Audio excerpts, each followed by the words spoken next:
Maka berlomba-lomba dalam kebaikan itu adalah anjuran dalam agama. Fastabiqul khairat. Maka ada kaidah fikih itu mengatakan begini, hukukul ibad muqaddamah ala hukukillahi fi muamalah.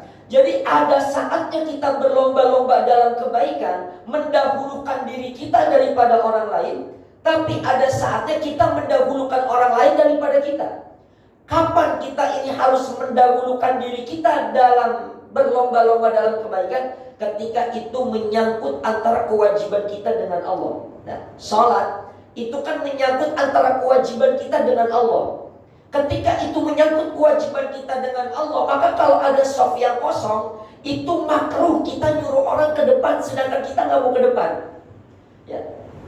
Jadi kalau ada shaf yang kosong, kemudian kita nggak maju, kita nyuruh orang yang maju, itu makruh hukumnya. Ya. Karena apa? Karena ada ungkapan begini, al-itharu fil qurbi makruhun wa fi ghairiha mahbubun. Mendahulukan orang lain dalam beribadah itu perbuatan yang makruh. Sedangkan dalam selain ibadah yang hubungannya dengan Allah, ya itu nggak masalah. Jadi kalau dalam urusan ibadah ada shaf kosong, kita yang maju. Jangan nyuruh orang maju, karena hukumnya menjadi makruh. Tapi dalam urusan sosial, dahulukan orang lain. Kita duduk, meskipun kita kata Nabi, siapa orang yang tadi duduk di tempat ini, kemudian dia pergi, tempat ini diduduki lagi sama orang lain. Maka ketika orang itu datang, yang lebih berhak menduduki ini adalah orang yang tadi dia duduk, dia pergi lalu dia balik lagi. Itu orang yang berhak. Maka yang di sini harus pinggir nih. Ya.